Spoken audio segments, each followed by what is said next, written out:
गुरुर्ब्रह्मा गुरुर्विष्णू गुरुर्देव महेश्वरा गुरुर साक्षात परम ब्रह्म तस्मै श्री गुरुवे नमः. ध्यानमूलं गुरुमूर्ति पूजामूलं गुरुपदम मंत्रमूलं गुरुवाक्यम मोक्षमूलं गुरुकृपा खंडमंडलाकार व्यापत जैन चराचर तस्मै श्री गुरुवे नमः. गणपति महाराज की जय. सरस्वती मैया की जय. श्रवण मास का धर्म पालन. दूसरा अध्याय. भगवान शंकर सनत कुमार जी से बोले, हे ब्रह्मा पुत्र, आप नर्म हैं, आप श्रद्धालु हैं, समस्त ब्रह्म गुणों से युक्त श्रोता हैं. आपके श्रवण मास के बारे में जो पूछा है तथा जो पूछने से रह गया है वे सब तुम्हें विस्तार पूर्वक बताता हूँ. आपके पिता ब्रह्मा बहुत उद्दंड थे, इसीलिए उन्हें अपना 5वां सिर गंवाना पड़ा. हे मध्यस्थता को छोड़कर मेरी शरण में आए. मैं जो कुछ बताने जा रहा हूँ उसे एकाग्रचित्त होकर सुनो. श्रवण मास में नियमों का पालन कर व्रत का रखकर सायंकाल को 4 बजे भोजन करना चाहिए. 1 मास रुद्राभिषेक करना चाहिए. अपनी प्रिय किसी एक वस्तु का त्याग करें. पुष्प, फल, धन्य, तुलसी की मंजरी युक्त पत्ती को बेल पत्र से मेरी लक्ष्य पूजा करें. कोटिलिंग पूजन करें. ब्राह्मणों को प्रेम पूर्वक भोजन कराएं. नियम का पालन करें. मुझे पंचामृत से अभिषेक आदि प्रिय है, अतः उसे भी करें. इस मास में किया जाने वाला कृत्य अनंत फल देने वाला है. इस मास में भूमि पर शयन करना चाहिए. ब्रह्मचर्य का पालन करना चाहिए. सत्य बोलना चाहिए. पत्तल में भोजन करें. प्रातः काल स्नान करें. इंद्रियों को वश में रखना चाहिए. एकाग्र मन से प्रतिदिन मेरी पूजा करें. इस महीने के मंत्रों का पूर्ण श्रवण भी उत्तम सिद्धि देने वाला है. गायत्री मंत्र और ओम नमः शिवाय का जाप करें. श्री सूक्त का जाप और भी अधिक लाभदायक है. ग्रह यज्ञ, कोटि होम, लक्ष्य होम तथा युक्त होम करने पर श्रेष्ठ फल है और मनवांछित फल प्राप्त होता है. जो प्राणी इस महीने में एक भी व्रत को छोड़ देता है वह महाप्रलय तक घोर नरक में जाता है. मुझे श्रवण मास से अधिक और कोई भी मास प्रिय नहीं है. यह मास फलदायक है तथा निष्काम भाव से किए जाने कर्म के फल स्वरूप मोक्ष प्रदान करने वाला है. हे सनत कुमार, इस मास में करने योग्य जो धर्म कहे गए हैं उन्हें ध्यान पूर्वक सुनो. रविवार को सूर्य का व्रत करना चाहिए. सोमवार के दिन मेरी पूजा का दिन है. श्रवण मास के प्रथम सोमवार से आरंभ करके 3.5 मास तक अर्थात कार्तिक मास की अमावस्या तक होने वाला संपूर्ण कामना तथा अर्थ सिद्धि प्राप्तता रोटक नामक व्रत कहलाता है.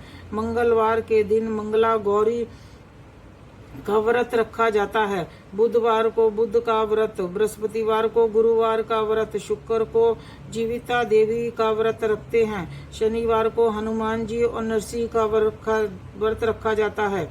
अब मैं तुम्हें तिथियों के अनुसार होने वाले व्रतों को बतलाता हूँ. श्रवण मास में शुक्ल पक्ष की तिथियां द्वितीय तिथि को औदुंबर नाम का व्रत होता है. शुक्ल पक्ष की तृतीय को गौरी का व्रत होता है. श्रवण शुक्ल चतुर्थी को दुर्गा गणपति नामक व्रत होता है. इसे विनायक चतुर्थी व्रत या गणेश चौथ का व्रत कहते हैं. श्रवण शुक्ल पंचमी को नाग पूजन का व्रत रखा जाता है. श्रवण शुक्ल षष्ठी के दिन सुपोदान का व्रत रखा जाता है. श्रवण शुक्ल सप्तमी को शीतला देवी का व्रत रखा जाता है. अष्टमी को चतुर्थी को तिथि में देवी का प्रतिरोपण करना चाहिए. श्रवण मास में कृष्ण तथा शुक्ल पक्ष की नवी को नक्त व्रत का विधान है. शुक्ल पक्ष दशमी को आशा नामक व्रत किया जाता है.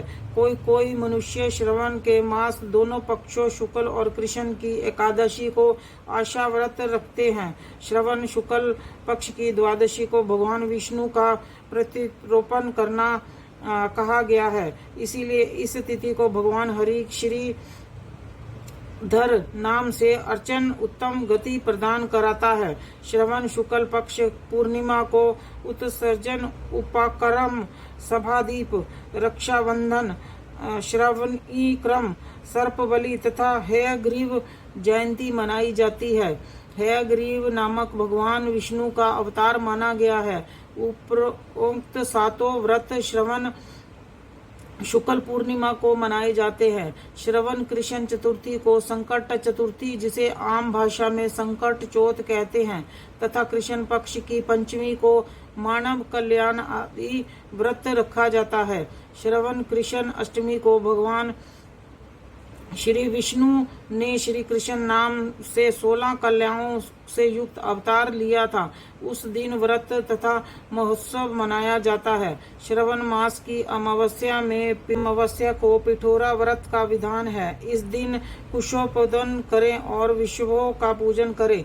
श्रवण शुक्ल पक्ष की प्रथमा से लेकर समस्त तिथियों को अलग अलग देवी देवता है। प्रतिपदा प्रथमा के अग्नि, द्वितीय के ब्रह्मा, तृतीय तिथि की गौरी, चतुर्थी तिथि के गणेश, पंचमी तिथि के नाग, षष्ठी तिथि के स्कंद, सप्तमी तिथि के सूर्य, अष्टमी तिथि के भगवान शिव, नवी तिथि की दुर्गा, दशमी तिथि के यम, एकादशी तिथि विश्वदेव स्वामी, द्वादशी तिथि के हरि, त्रयोदशी तिथि के कामदेव, चतुर्थी तिथि के शिव और पूर्णिमा के स्वामी चंद्रमा है। अमावस्या के स्वामी पितर है। इस देव को जो तिथि, उस तिथि को उस देवता की पूजन अर्चन करनी चाहिए। इस श्रवण मास में प्रायः अगस्त्य नक्षत्र का उदय होता है। सिंह राशि में सूर्य संक्रमण के दिन से 12 अंश 40 घड़ी बीत जाने पर अगस्त्य नक्षत्र ऋषि का उदय होता है। अगस्त्य ऋषि को 7 दिन पहले से ही अर्घ देना शुरू कर दे। 12 महीनों में सूर्य भगवान अलग अलग नाम से प्रज्वलित होते हैं। श्रवण मास में गर्भस्थ्य नामा के प्रज्वलित होते हैं। इसीलिए श्रवण मास में भक्ति पूर्वक सूर्य देव का पूजन करना चाहिए। श्रवण मास में साग का त्याग करना चाहिए। भाद्रपद मास में दही, अश्विन मास में दूध और कार्तिक मास में दाल का त्याग करना चाहिए। यदि कोई भक्त यह संपूर्ण विधान करने में असमर्थ हो तो उसे मनवांछित फलों की प्राप्ति होती है। हे मुनि श्रेष्ठ, इस श्रवण मास में मनाए जाने वाले व्रत और धर्मों का सविस्तार रूप से वर्णन करना कई 100 वर्षों में भी पूरा नहीं हो सकता। भक्त जन मेरे यहाँ श्री हरि प्रीतार्थ संपूर्ण व्रत करे। मेरे और श्री हरि में कोई भेद नहीं है। मेरे भक्त श्री हरि को प्रिय हैं और श्री हरि के भक्त मुझे प्रिय हैं। जो प्राणी इसमें भेद भाव की कल्पना करते हैं या करेंगे नरक गामी होते हैं। हे सनद कुमार, आप श्रवण मास में धर्म पालन करें। तीसरा अध्याय समाप्त। ओम नमः शिवाय, ओम नमः शिवाय, हरि हरि बोले नमः शिवाय, नमः शिवाय, ओम नमः शिवाय, हरि हरि बोले नमः शिवाय। रामेश्वराय शिव रामेश्वराय, हरि हरि बोले नमः शिवाय। रामेश्वराय शिव रामेश्वराय, हरि हरि बोले नमः शिवाय। नमः शिवाय, ओम नमः शिवाय, हरि हरि बोले नमः शिवाय। गंगाधराय शिव गंगाधराय, हरि हरि बोले नमः शिवाय। गंगाधराय शिव गंगाधराय, हरि हरि बोले नमः शिवाय। नमः शिवाय, ओम नमः शिवाय, हरि हरि बोले नमः शिवाय। नमः शिवाय, ओम नमः शिवाय, हरि हरि बोले नमः शिवाय। सोमेश्वराय शिव सोमेश्वराय, हरि हरि बोले नमः शिवाय। सोमेश्वराय शिव सोमेश्वराय, हरि हरि बोले नमः शिवाय। नमः शिवाय, ओम नमः शिवाय, हर हर बोले नमः शिवाय। दूसरा अध्याय समाप्त।